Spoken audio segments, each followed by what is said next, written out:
Turkish President Tayyip Erdogan said on Saturday he had asked President Vladimir Putin for Russia to stand aside in Syria and let Turkey fight Syrian government forces alone, after 34 Turkish soldiers were killed this week.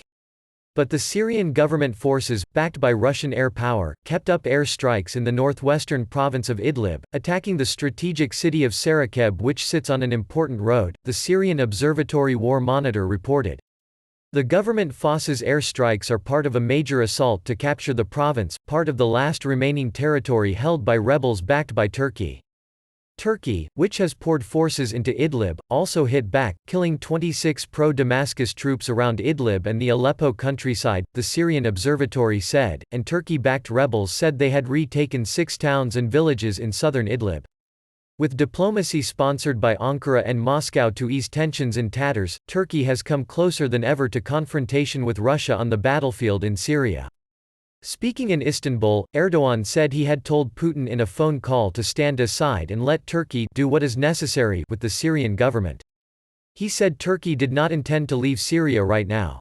We went there because we were invited by the people of Syria. We don't intend to leave before the people of Syria say, and LSQUO, okay, this is done, Erdogan added. 3 rounds of talks between Russia and Turkey failed to yield a ceasefire, but the Kremlin said on Saturday that Putin and Erdogan would discuss all aspects of the Syrian conflict in planned talks in Moscow. It set no date, but officials on both sides say the talks will be on March 5 or 6.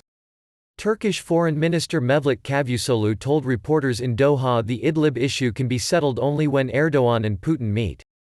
Following a meeting with U.S. Secretary of State Mike Pompeo, Cavusoglu also said Turkey wanted the United States to send Patriot missile systems as support in Idlib.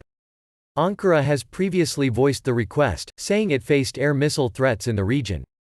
A U.S. State Department official told reporters on Friday that Washington was looking urgently to support Ankara in Idlib with information sharing and equipment, but that any assistance would not involve military moves by American units. After 33 of its soldiers were killed on Thursday, Turkey said it would allow migrants it hosts to freely pass to Europe. 1 more Turkish soldier was killed on Friday, raising this month's toll to 55. Turkey hosts some 3.7 million Syrian refugees, in addition to Afghans, Iranians, and Moroccans among others. It has said it cannot take another refugee wave from Idlib. Violence in Idlib has displaced 1 million civilians since December inside the country near the Turkish border in desperate winter conditions. Erdogan said 18,000 migrants has crossed the border to Europe from Turkey since the gates were opened, without providing evidence, and that the number could rise to 25,000 to 30,000 on Saturday. Greece and Bulgaria, both European Union member states neighboring Turkey, said they would not admit the migrants. Greek police fired tear gas toward migrants gathered on its border with Turkey and demanding entry on Saturday. The European Union needs to keep its promises. We don't have to take care of this many refugees, to feed them, Erdogan said.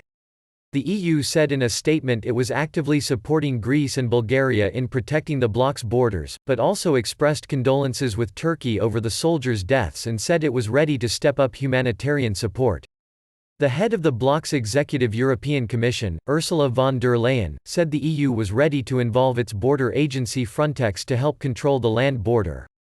Turkey's borders to Europe were closed to migrants under an accord between Turkey and the EU that halted the 2015-16 migration crisis when more than 1 million people crossed into Europe by foot.